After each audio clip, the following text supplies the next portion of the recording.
Migraines, just a headache? Most people do think that migraines are just a headache. In fact, I was one of those people up until age 23, until I was hit with my first attack. Just a headache? Nothing could be further from the truth.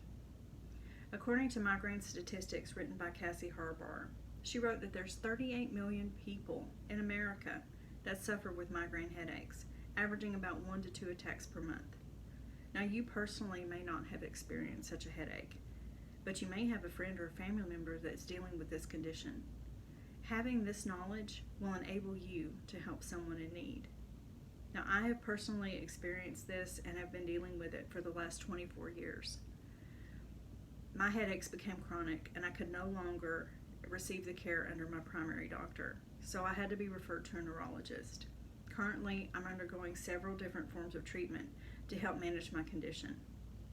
While I was researching this assignment, I realized how crucial it is for us to have successful treatment options available for migraine sufferers.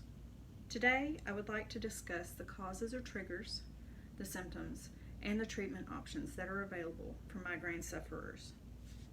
Let's begin with the causes or triggers of migraine headaches.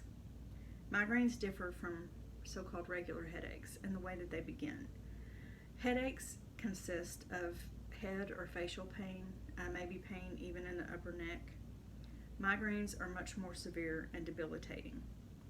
An article by Jamie Eskew in Medical News Today, entitled Migraine versus Headache, indicates that persons that suffer with migraines notice that there are certain things that trigger their symptoms.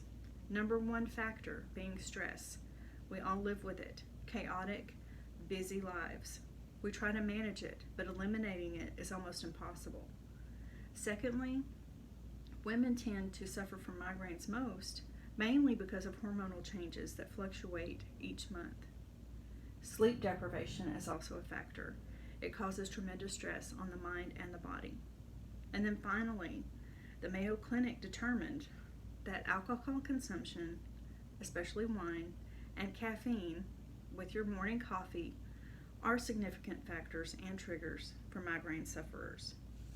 Now, Jamie Eskew also wrote about what I consider so-called regular headaches, the tension headaches and the cluster headaches, and how they do start with associated factors, such as tension headaches can be caused by clenching our jaw or straining our neck in irregular ways, and of course, stress.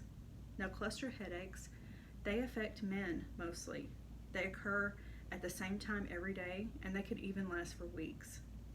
So we've talked about how different migraine headaches are from regular headaches. Now I would like to move on to the symptoms of a migraine headache. How do they feel? How does it come on? So according to Eskew, migraine attacks can span 4 separate phases, although not all migraine sufferers will experience all 4. The premonitory phase can occur days before a migraine hits, and this can include feeling sensitivity to light, sounds, smells, or even having unexplained mood changes. Now, the aura phase is a telltale sign that you're going to have a migraine and it's going to happen soon. Aura phase consists of visual disturbances such as partial blindness or flashing lights, which is what I get when I know that I'm going to have a headache. I have about a 45-minute window that tells me I need to take something and I need to take it now or it's about to get bad. Now, the headache phase and the postdrome phase tend to be the most debilitating in the migraine headache situation. The headache phase is very severe. It is throbbing pain, stabbing pain. You cannot tolerate light, sound. You need something to address the pain. You can't even move because physical activity will make it worse. They will make you feel worse pain. Now, after your headache subsides, you slip into what they call the postdrome phase. And this is a period of days where you will feel exhausted, confused, and just generally bad. So knowing what those triggers are, knowing what the symptoms are very important. But even more important is knowing what treatment options are available to migraine sufferers. They mainly consist of preventive medications and then also your relief or rescue medications. Now, the goal of preventive medications is to reduce the frequency and severity of your migraine.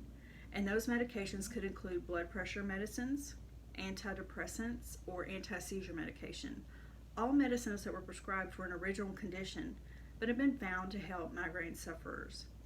Those happened to not work for me, so we went to Plan B, which was Botox injections, which has proven to be very successful in reducing the severity and the prevention of the massive amount of pain that you get from a migraine.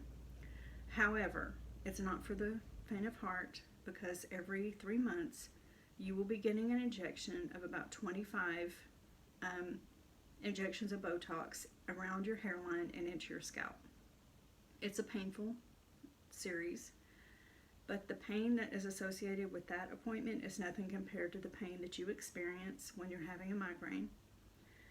And then also you have to have your relief and rescue medications, two of which that I have tried are Fioricet, which is a milder medication. It doesn't have the side effects that the heavier loaded medicines do, such as Imitrex. I've had both.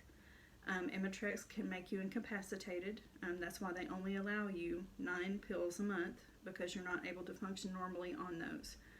So physicians use the preventive medication and the relief medications and the rescue medications in conjunction with each other in order to provide relief to their patients. Now, we've seen how migraine headaches differ from regular headaches. We've talked about the causes, the symptoms, and the treatment options. Although you may not suffer from migraines personally, or after this speech, you might think, well, now maybe I might. Just remember that education is the first step in helping yourself and others.